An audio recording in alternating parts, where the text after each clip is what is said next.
Welcome, everyone. It's so nice to see you. I am here with Kolby Granville, editor and founder of After Dinner Conversation. Thanks so much for showing up, guys. As always, any questions, go ahead and type it into the chat and I will work them into the conversation with Kolby. So we have this beautiful book background.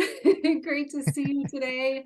So let's jump right in. I know After Dinner Conversation is a sort of new magazine, but it's been around now 3 years or so, a little bit more maybe. The magazine 3 years, the publication four and a half, something like that.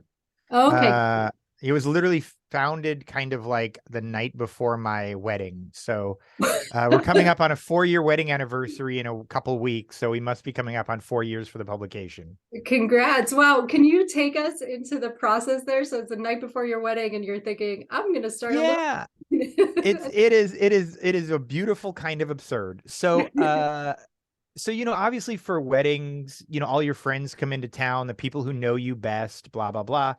And so we decided, I'm older. And so it's not like I'm going to go out partying. That's not what you do at a certain age. We rented a big Airbnb with like a 7 to 8 bedroom place. And I just told all my friends, like, we're just going to all turn this into a flop house and we're all just going to hang out and socialize. And so the night before my wedding, I'm hanging out with one of my best friends, a guy named Bill. And it's like 1 o'clock in the morning at this point. And he's just like, so he asked me, he's like, so what are you going to do next? He's like, you've done a lot of different things. It seems like one phase of your life is ending and you're starting a new phase. He's like, I know that you and Ashley are going to start traveling the world. I've been working remotely and traveling for the last 3 years. I'm in Thailand right now. Oh, wow. Yeah, that can be a whole nother conversation we can have. And he's like, so what are you going to do? And I'm like, look, I'll tell you what I want to do, but it's going to sound really stupid. Because I'd been a Socratic dialogue instructor for 5 years, for many, many years, teaching the great books, but it's all Socratic discussion. It's all primary source material. It's the greatest teaching job anyone will ever have in their life. I got to read books for a living. And I was like, what I really want to do is I like talking about things that matter. Like if I go to a movie, I don't go to a movie just to see the movie. I go to the movie because I want to talk to the person next to me about it when the movie's over. When I read a book, I want to talk about the book. Like I want to discuss these things. And because of my background, the things that I want to discuss are always the gray areas, right? The areas where it's like, well, could they have done this or could they have done that? I'm a big science fiction fan just in general, and that's a big staple of science fiction.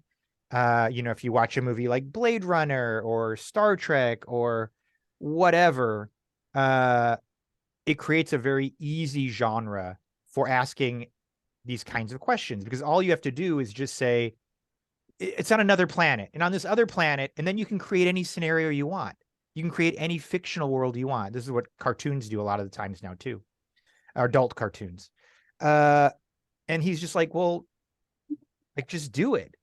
And I was like, I don't know anything about this. I don't know anything about literary magazines, how they work, how they start. He's like, well, just do it. And I'm like, look, I had been writing for many, many years, relatively unsuccessfully, to be quite honest, because I write what I like, and what I like, nobody wants to read. As I'm sure many writers struggle with this. And he's like, look, you're going to have the time. You're going to be traveling the world. You're going to have free time. Just what's the worst that can happen is you blow a couple of years of your life. And so I was just like, all right, that's a fine point. And so it started very narrowly. Like I didn't have a grand plan. My plan was, I'll make a web page and I'll start posting short stories that people send in, and that'll be that. Whatever. And within just weeks, I realized how easy it was to publish short stories on Amazon. And so I thought, okay, well, I've got a website. I could just copy and paste these into a template, and I'll just do that. And it was literally just me. It wasn't a huge master plan. And then after I'd put out 25 or so short stories, I was talking to my wife and she's like, well, that's like a book. And I was like, oh yeah. Yeah, it is a book. You're right. And so I put it out as a anthology of the first 25 short stories that were on Amazon. Mm. And it sold okay. And I did 25 more. And by like the fifth anthology, I was putting out one a week. Um, a year into it, by the fourth or fifth anthology, I was talking, and I still wasn't making really any money at it. Like, it was just a labor of love. It was costing me probably $1,000 a month, $800 a month I was losing on it. Mm. But I was getting to read lots of stories of the kind I like. And I got talking to somebody else who did a magazine, mystery magazine. That's literally called Mystery Magazine, I believe. And he was like, well, you're putting out how many stories a month? I'm like, I don't know, 4. And he's like, yeah, that's a magazine. Like, that's not short stories. That's not an anthology. That is a magazine. And I was like, I don't know how to do that. And he's like, it's just like a short, you just make it longer. And so I called up Philosophy Documentation Center, which is like a nerd fest for people that publish philosophy magazines. It was like a distributor to academic institutions. And it's a relatively small nonprofit. And I got someone on the phone. I was like, look, I want to do a magazine. Would you guys be interested in doing distribution? He's like, sure. What's your ISSN number? What's your thing? And I was like, look, I don't know any of that. And he was like, all right, open up a Word document. I'm going to tell you everything you need to know to get you started. And so he was, in his very kindness, spent about 2 hours with me on a Zoom call. And basically was like, because if you go to the internet, there's nothing on how to start a literary magazine. Like, there are very, very few websites. And they're all like how to get rich quick schemes. And they're just a bunch of scammy stuff. Or people trying to sell you their services for layout design. And he just sat me down and explained it all to me. And I was like, okay, I've got a to-do list. I sent him our first magazine, which was actually a back catalog of things I'd already published on Amazon. And he sent it back to me and he was like, yeah, no, this isn't going to work. And he basically sent it to me marked up. And I made all of his markups and I did it again and I did it again. And I think by the second or third version, he was like, this works. And then after about 6 months, he sent me another list of revisions. Well, once you have a 75 short stories and 6 or 7 anthologies on Amazon and a website and a monthly magazine and all of these things, it becomes a thing. Like, you just get way more submissions than you know how to get through. It is no longer a one-person job. And so I just was talking to a friend of mine who was a writer. And I was like, look, I'm getting like 5 to 7 submissions a day. I don't know what to do. And she's like, well, just post on social media on your website that you need readers. And I was like, you got to be kidding me. Like, people just read. They just go through a slush pile for fun. And she's like, yeah, people do. And I was like, no, that can't be real. And she's like, just trust me, post something, see. And I posted, and I got a whole bunch. I got, like, not only did I get people emailing me back, I got resumes. And I was like, you've got to be kidding me. This is like, and I now know why people do it, because if you want to become a good writer, finding your magazine that you want to be in, or that your style matches, and becoming a slush reader, you could do nothing better to improve your writing, in my opinion. Because not only do you learn what good writing is, but you learn what bad writing is. And when you're reading someone else's bad writing, you start to see the similarities to your own writing, which you biasly think is good. Right. So I would do something that I think was good, but when I read someone else doing the exact same thing, it's obviously bad. And then it's like, oh, maybe my writing is also bad when I do that. Right. And so this went on for 6 or 8 months, maybe 9 months. And one of my readers was like, look, you got a lot of typos in your magazine. You want me to fix them? And I was like, yes. She's like, okay. So she became a story editor. She basically wrote her own promotion, and she started off as just an editor, and now she works with our authors to make edits to their magazine, to their stories, to tweak them, to make them better, blah, blah, blah, blah, blah. And at some point we got in an email discussion. So this is a very long answer. I apologize. A very long answer discussion on email about the magazine. And she finally just told me, and she actually is an American that was in the Peace Corps that now lives in West Africa, which sort of goes with the whole global distribution of our people. She's like, look, is this your magazine or is this a magazine? If it's your magazine, do it however you want. If it's a magazine with a mission that you created, then you need to make the net bigger for people to participate. And I was like, oh, no, you're right. Like this, I may have started this, but this is not mine anymore. And it hasn't been mine for a long time. And so very quickly, I just started doing job postings and creating positions and sort of parsing up jobs that we did. And for the last couple of years, probably 2 years now, like we have, staff meetings, like Zoom staff meetings, and it's a thing. And I have no idea if this is how, and now we're a nonprofit because I'm also a lawyer. So I created us as a nonprofit. We now apply for grants. We're a member of CLMP, which is just an outstanding organization for literary magazines that support each other. And so it really went from me having no idea what I was doing, but knowing what I like to read that didn't exist, to it becoming a thing. The weird situation where is, and then I'll shut up, is people always ask me, well, like, can you tell me what your peer magazines are? And I don't say this like from an egotistical standpoint, but from a both frustration and pride standpoint. We have no peer magazines. If you look at your typical literary magazine, 80% of them say this: we publish new and emerging diverse voices of underrepresented communities. I've now described 80% of all literary magazines, which really is their way of saying, like, I wanted to start a literary magazine and I publish what I like. We get a lot of stuff that we love that we don't publish because our focus is ethical, philosophical scenarios. That is it. And so I will send stuff to other literary magazines that I'm friends with now. And I'm like, look, this is outstanding. I can't publish it. It's not what we do. Like, we have to stay on mission.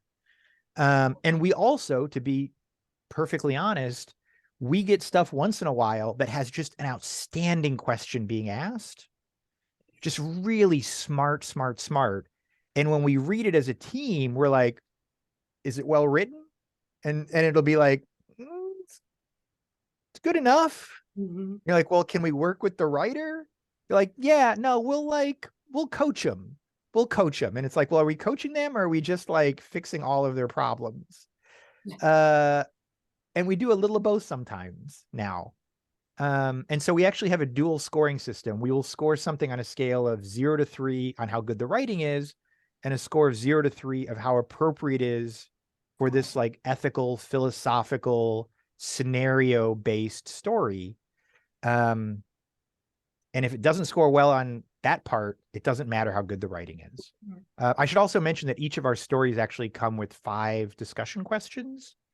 So if there's that I write, so if there's a story about, I don't know, I'll use something really cliche, an AI that, becomes sentient. The questions are pretty obvious about that issue, about can you terminate it? Does it have rights? Blah, blah, blah, blah, blah. But I'll write those discussion questions. And so the idea is that after you've read the story, you'll either have those discussions with yourself, or ideally you'll have those discussions with someone else, a classroom, a friend, a partner, whatever. And we find that our book club, it's a perfect for book clubs. And so we find that those discussion questions kind of are the reason the magazine exists. Hmm. So that, and if the answers are ever clear, we're not going to publish that story, right? The things that we tend to look for are things that reasonable people with different life experiences could reasonably come to different conclusions about what it is to do something, what choice is just, what choice is moral, what choice is truthful, in a sort of a capital T truth way. And so, yeah, we kind of live in that gray area. We say that we're looking for the trolley problem written in short story form, but please don't send us the trolley problem in short story form. We've gotten 1,000 versions of that story. We've already published the best 5. That What is is the that. trolley? Could you explain? Oh, yeah, absolutely. For anyone who doesn't know, Yeah.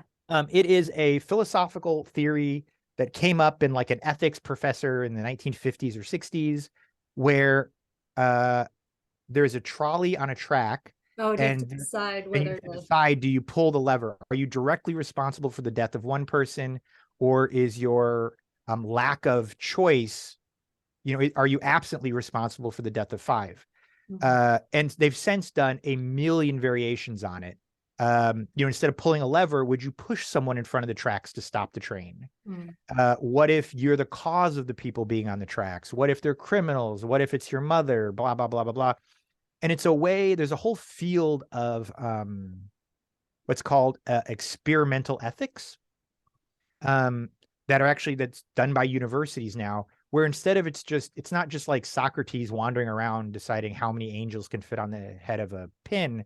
It's actually setting up research to try and get to the core of the basis of people's cultural ethics, which is exactly what we do. We pretty much pilfer their entire Twitter feed to try and find authors. Okay. Yeah. So thank you. I'll be much shorter in the future. Just no. Just a quick clarification question, because I'm just curious. Like when you were publishing initially the works on Amazon, do you mean that you were publishing the stories individually on Amazon? Correct. Interesting. Correct. Okay, and Yeah. then now you've shifted, so the entire magazine is available through Amazon and through your website. Is that correct? That is correct. So hold on, I'll include a link here for you. So initially, I was just publishing on Amazon. There's a link to 75 of the short stories, and so each one of those is 5 to 15 or 20 pages long. And initially, I may have been charging for them. I don't remember. What I would do is I'd put out the 25 one at a time, and then I'd put out a print book of 25 of those same 25 for sale. But I still have them up. And so we have the 75 free ones that are on Amazon. They're also everywhere. They're on Kobo, Apple, Script, all of it. Every place that Draft to Digital or other people publish. We then have 7 anthologies that are both print and ebook. And then our main focus now is the monthly magazine, which is 7 short stories a month. That is print and ebook as well, either directly subscribed through us or on Amazon or Apple or Kobo or Barnes and Noble, or they're also in libraries. Not to cut into our own sales, but we're on Overdrive and Hoopla and Libby. And so I think we're in 300 academic institutions now, and about 10,000, maybe 15,000 digital libraries. Wow, that's great. We are absolutely everywhere. Yeah. Yeah, and it's, and that's one of the weird things about this is when your mission is to get people, and we're not shy about what our mission is. Our mission is to get people to get to the core, to create scenarios that cause them to come to the core of the basis of their value system and have discussions with other people about why that value system exists. in a non-confrontational, like now, you know, if you look at politics or whatever, it's like, or Facebook, it's just screaming. And it's like, and that's not how you move society forward, right? By more exclamation points. The way you move society forward is by saying, like, that's a really good point. Let me see if I can explain your sort of cultural, social, ethical structure to you in a way that shows that I understand it as well as you do. Mhm. Now let me talk about why there are a couple of things in that I can create spin-off situations that might show contradictions in that belief system. Mhm. Um, and to me, that's how you sort of nudge society forward, as opposed to like basically everything that happens now online. Yeah. Anyway, and that's So- also why we're not super picky about people using it in classrooms. Like when I have a professor email me and say, "Can I use this in a classroom?" Mhm. Yes. Like we specifically, for our subscribers, we specifically send them also a PDF version, and are like, "Yeah, like print it, print 50 copies, give it to all your students. Like it's cool." Like, you know, we're not trying to get rich off of this. Mhm. So the questions that accompany the stories, is there any discussion taking place at your magazine, or is that intended as a guide for teachers and for readers sort of separately of what you do? Yeah. So, like everyone, we also have two podcasts. Mhm. One of the podcasts is after dinner conversation discussions. And on that one, myself and a few other people, we actually go through the discussion questions and discuss the stories. And so the idea is that if we wanted to model the kind of discussions we hoped people were having, um, and so we won't we're assuming you've already read the story and you're just tuning in to hear us discuss the story. And so we'll use that as sort of like a here's what we hope you do. And we've done 75, maybe 100 episodes of that. And if you ever want to get to know your friends really well, man, do 100 podcasts with them only related to ethical discussion short stories. My best friend, I do it with with him as well as other people. I've known him since like 11th grade high school, and I've learned more about his value system in the last 2 or 3 years than I learned in the 30 years I knew him before that. Um, and then we also do a podcast that's just an audiobook podcast where we read the audiobooks. Mm. And that was a question of just, is it my publication or is it our publication? It was literally one of our acquisitions editors, who does, you know, a slush reader, who was like, "Hey, I want to do audiobooks." And I was just like, "Okay, like cool. Like let me know how that goes. How can I help?" And so we do that weekly, and I think we've got 50 or 60 audiobook podcasts now where we just read the audiobooks as well. Um And I think she is now doing the audiobook for our first anthology as well. So she's Mhm. going to do like this massive undertaking so we can be on Audible. Oh, cool. There's a lot of volunteers that run a magazine like Sure. ours or any magazine now. It's run like 99% on volunteers. So, what makes a story explicitly suitable for ethical discussion? Because this is really interesting, because I think most, and I've been wanting to ask you that ever since I saw the subject and the theme of your magazine, I just find it Yeah, so interesting because I think at their core, just about every work of fiction has some kind of ethical conundrum. So absolutely. how Every do you, good work of fiction. yeah, every Yeah. good work of fiction. I mean, I think there's always something the reader can draw from it, like why did the character make this particular choice? So what distinguishes a story in a lit mag, you know, where a character is making a choice versus a story that's particularly suitable for your magazine where you're going to talk about it directly in this kind of ethical value system? Yeah. That's a great question.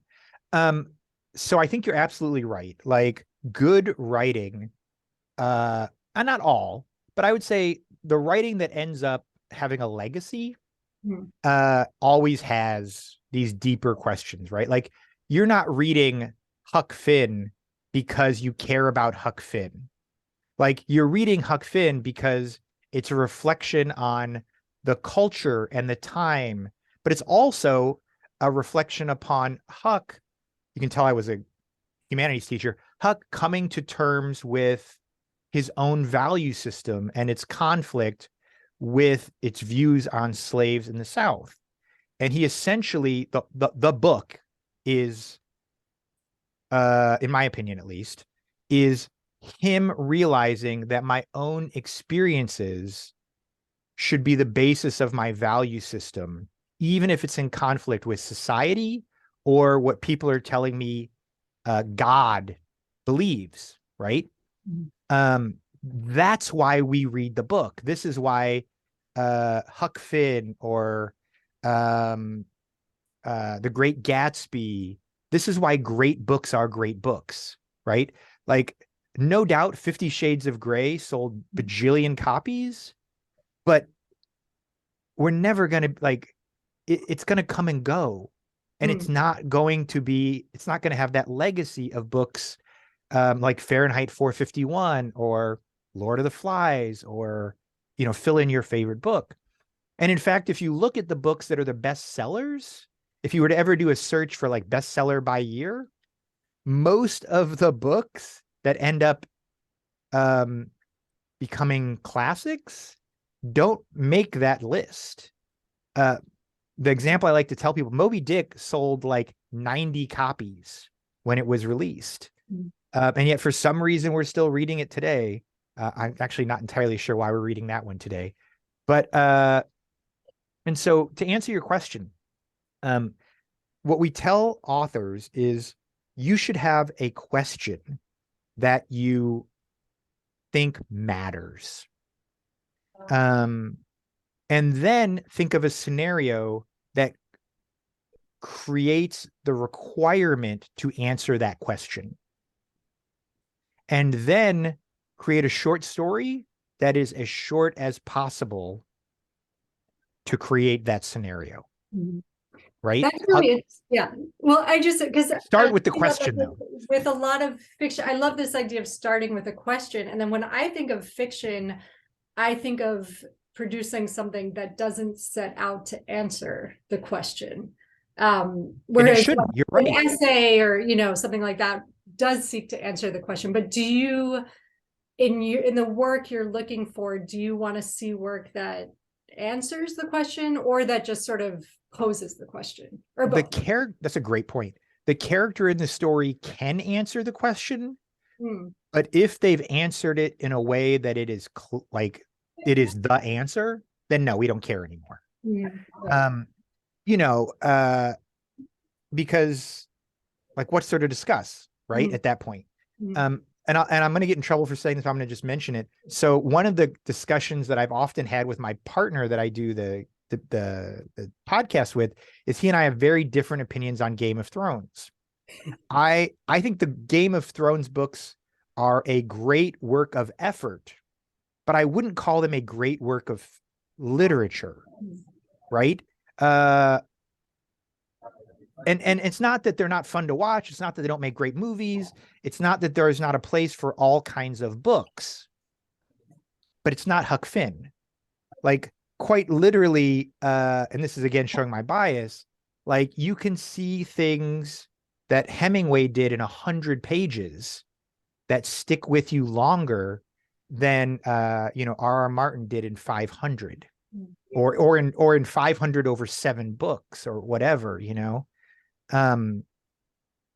and so yeah, that's where we look at. And so if your question is, and I'll just give you an example, if your question is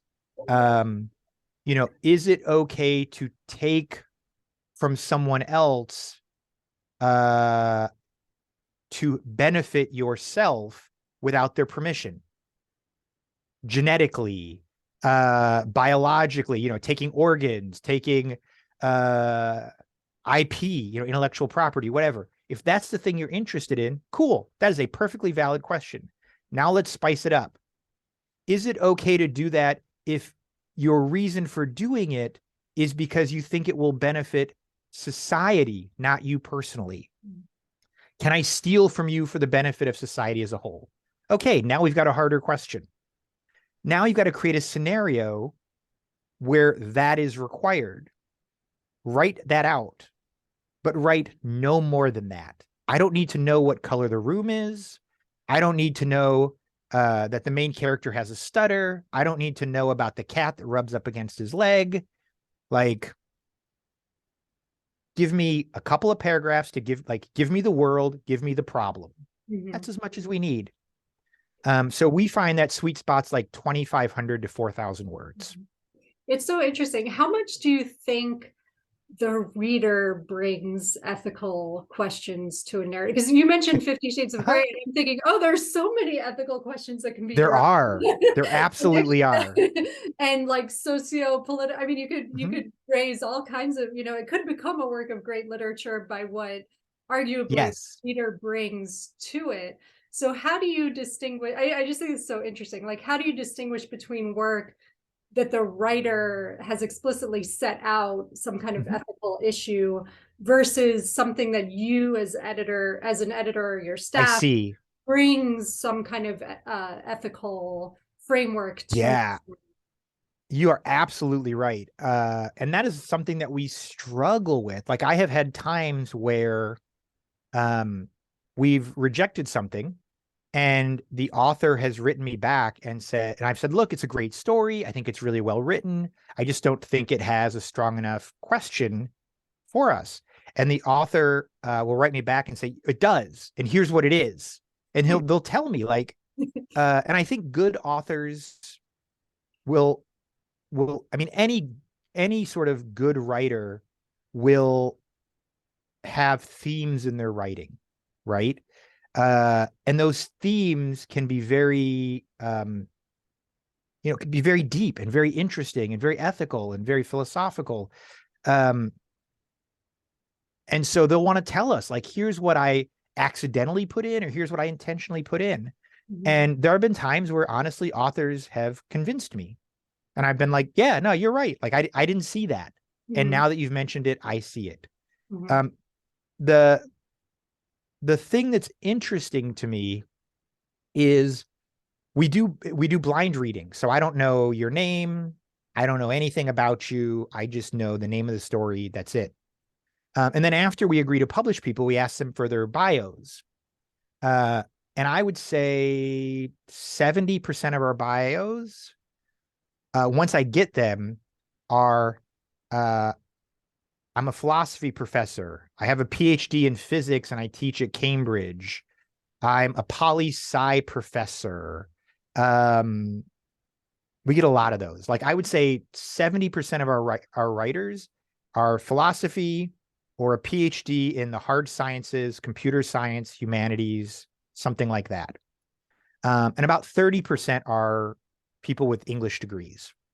And I think, this is just my theory, I think what happens is this. I think if you are a person who has deep thoughts, who also writes, those inherently come through because those are the things you think about for your job or for your life or just because you're a nerd.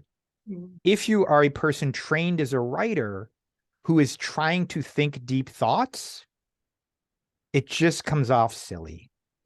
And it's not to say we don't get those. Sometimes we absolutely do, but the ratios are way skewed from what they would be if it was just random chance. Yeah, it's the way it works out. It's really cool. My partner is actually a philosopher. Oh, so this is all really interesting, but something just like a personal aside. I remember once we were at a party and the way they talk to each other totally is different. Oh, this person, like this professor thinks about such and such, like rather than writers always say like, oh, this person's published this book or published that book, but philosophers refer to each other in terms of what they think about, like, oh, this professor thinks about, ethics and science or whatever. So I just thought that was really interesting. That's very cool. Yeah. We get a lot of philosophy professors that submit to us because, I think a lot of academics are sort of closet writers, because they do so much writing for their work anyway. And so we do get a lot of those. Not to discourage traditional writers from submitting to us. I'm, we get great stuff from them too. It just ends up being very disproportionate. And I think the writing is just a reflection of the interest, their interest levels. That's all. Yeah. Yeah. Yeah. So it was interesting. You mentioned when you do your podcast, there's a lot of discussion about values and value systems, and you're getting to know your friends through this. And I'm curious, have you seen, because this is like kind of the holy grail in political debate, like, have you seen people's opinions actually change through these conversations? Have you ever, or have your opinions changed on a matter where you feel like your value system is interrogated to such a point that you really have to reconsider something that you believed? Mine has, yes. And I was trying to remember when it was, what it was. I can't remember, but I specifically remember us doing a podcast. So we had talked originally about sort of pre-gaming our podcast, and we decided like, no, like that's not the point. Like friends don't have conversations where they pre-talk about the conversation. We'll just talk about it as we talk about it. And I remember we had a podcast not long ago where like halfway in it, I was just like, oh, no, you're right. Like I'm wrong. Like I've just changed my mind. And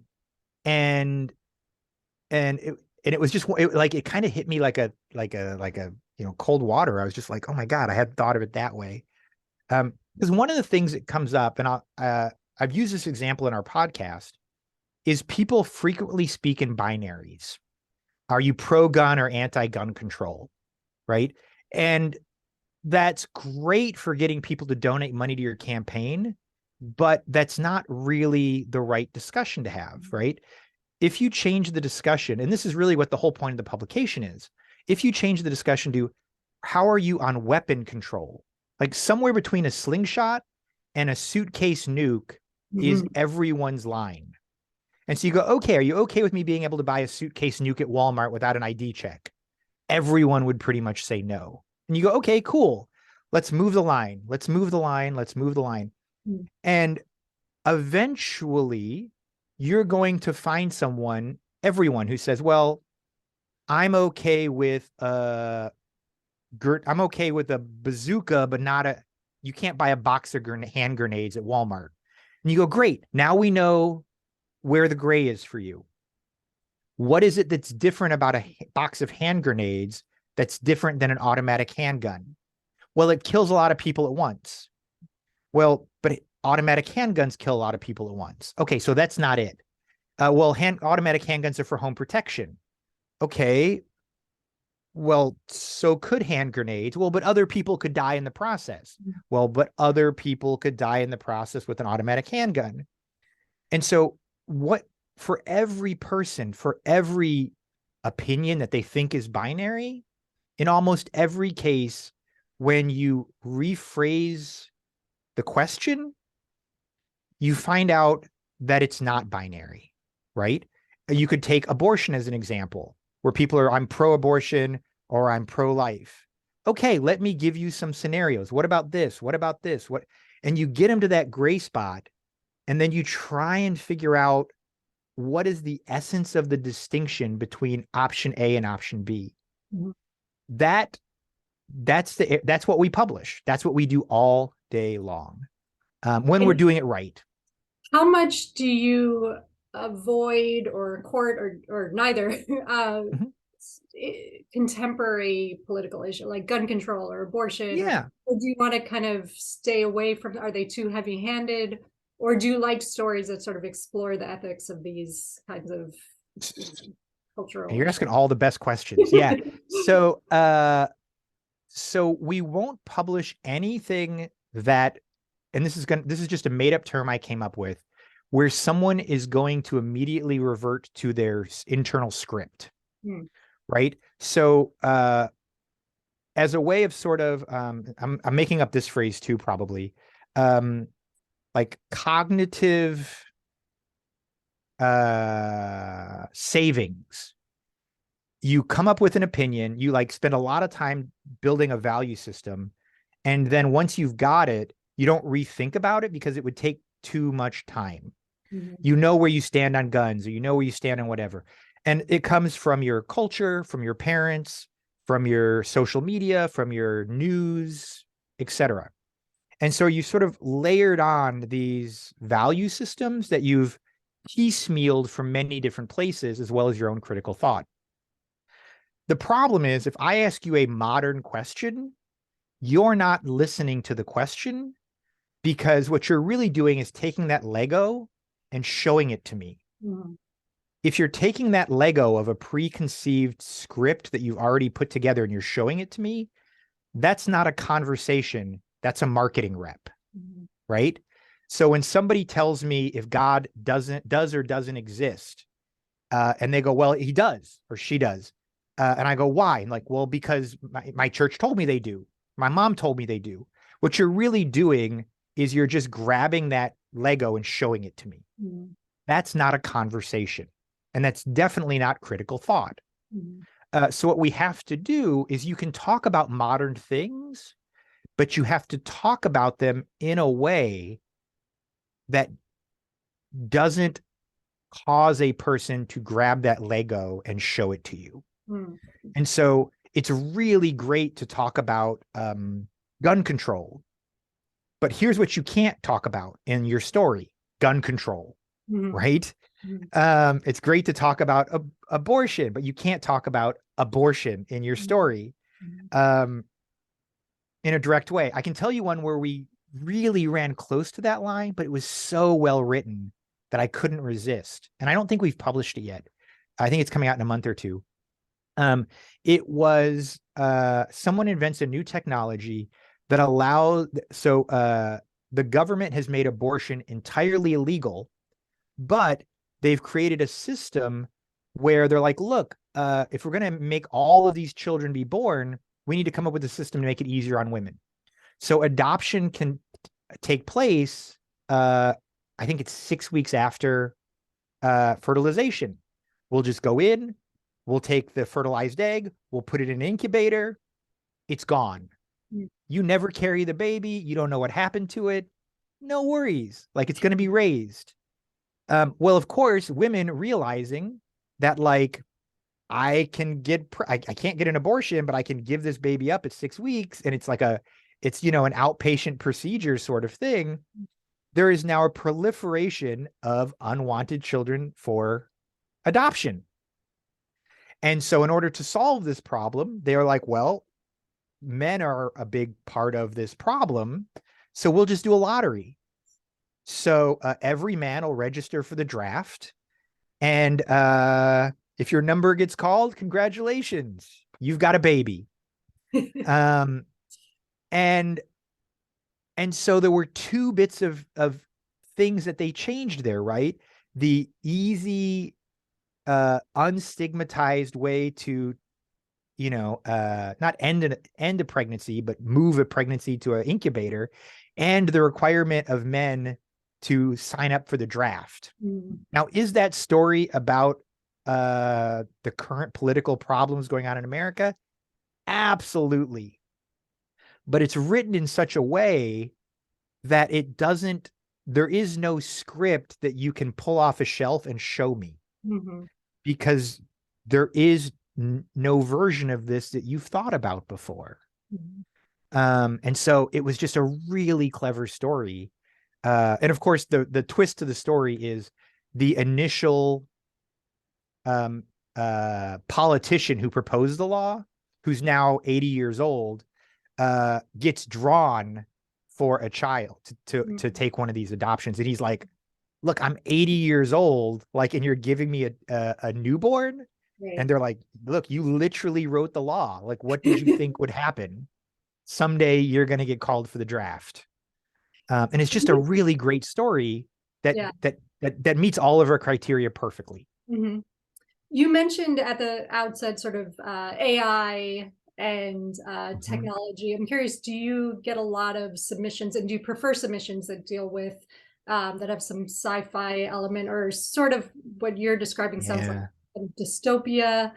Because I also find I was never interested in sci-fi, but I'm increasingly becoming so because I find those kinds of theoretical stories somehow are more equipped to handle questions about Mm. these ethical It's somehow situations. part of their DNA somehow. Yeah, it's like part of the Yeah, I mean, culture. it's especially now, like there's so much fusion with technology and, so all of these ethical questions arise. And maybe it is easier in a kind of like fantastical dystopia that we can actually look at everything all at once. But do you prefer those kind of submissions? Do you get a lot of those submissions? And are you open to also just regular mundane Yeah. visceral? So we get a lot of science fiction submissions.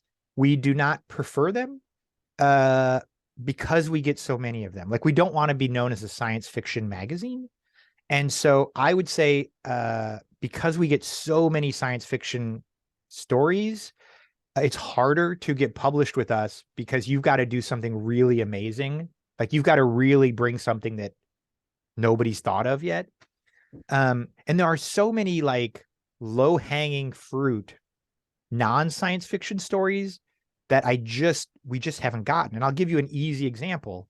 Um, we never get romance Hmm, stories. We never get them. We've not gotten maybe one submission ever. But there are so many um, questions related to uh, how you interact with a partner and how you're either willing to listen or accept or not accept requests from a hmm, partner, a romantic partner, how you make that decision about hmm, what you're comfortable and not comfortable with, what you're willing to try and not try, and how that interacts with your value system and how it interacts with whether you're married or dating hmm. or you know, I mean, it would be the lowest hanging fruit possible for a person to send us a story that says like my partner is super into feet and I think that's gross and I've always been really grossed out by my feet, but I love him or her and they say they're going to divorce me unless I'm willing to at least try. Hmm. That's a great story. And that's not a story you can write in a science fiction setting, right? But we don't get that story. We just don't get that submission. We don't get cowboy stories. We don't get any of that. And I wish we did. And we'd be so much more, I don't want to say it would be like, you'd only have to be like above average to get published with us. Hmm. Because we're always looking for that sort of thing. Hmm. But I'd say 70 to 80% of what we get is science fiction. Hmm. That's interesting. Yeah. What about sort of non-genre, just sort of general literary stories? Is that Yeah. Anything, yeah, anything. yeah. It's weird because I have told people that we are a genre. Um, and they're like, no, you're not. And I'm like, really? We're a genre of ethical and philosophical questions. Hmm. We are a genre that spans genres. Um, and just the same way that science fiction is like, well, has science fiction got violence or doesn't it have violence? You wouldn't differentiate it by the violence. You differentiate it by the science fiction. And so in my mind, uh, we've essentially created a genre of writing that didn't exist before that probably will be a niche of one forever. Um, So but if yeah, somebody is interested in submitting to your magazine, they're watching this, they're like, this sounds great. What should they go back through and look for in their work? Is there a way that yeah, you can advise them to sort of like tease out more of the ethical threads or the kind of philosophical questions at the core of their work? What would you suggest? yeah, that's a great question. So the first thing I would say is read the magazine. Uh, we have a free copy you can download. Super easy. You can read any of those 75 stories that are on Amazon. And you're going to realize really quickly what we do. And I've found that some writers, we've published 3 and 4 times. And the reason that we've published them 3 or 4 times is they've just figured us out. They figured out our game. Hmm. And once you figured out our game, like you could just write for us all day long. And every single thing you submit, we're going to be like, oh, yeah, no, this works. Oh, no, this works. like if you are a competent writer, once you've figured out the game, like we're practically never going to say no. Um, and so I would say start with reading the magazine. That's probably good advice for every magazine. Um, but particularly true for us. The other thing, this is one of the areas where we struggle is on Duotrope or Chill Subs, I think is what it is. They have me do little check boxes. What genre do you want? And so I have to check them all. And we were getting just a whole bunch of stuff that it's like, dude, you don't know what we do. And so now I have a 5-minute video where like when you click submit, it takes you to the video, not to the submit page, and says like, hold on, watch this video first. And I basically am like, look, here are book examples of what we are doing. Here are TV examples. Here are movie examples. Here are if I was just to distill it to one thing, I would say The Ones Who Walked Away from Omaha is like the most quintessential story I wish we had published. That's like, that's it. That's everything we do in a nutshell, by Ursula Le Guin. I hope I'm getting that right. It is like a flawless story that we would publish. Obviously, she's like the greatest writer ever, or one of the greatest writers ever. That's the one that we direct people to most often as like an example. The problem is sometimes people read stories and they aren't geared towards what we do, so they read the stories for the wrong thing. But the discussion questions help, we find, for people. Yeah. So just covering the bases, you publish, it's all fiction, only fiction, and it's all online? No. We publish fiction, nonfiction, creative nonfiction, anything that looks like a story. We don't publish plays. We don't publish poems. Okay. We shoot for between 2,000 or 2,500 words and about 44,000, although we'll read up to 7,000 words. We are print and ebook.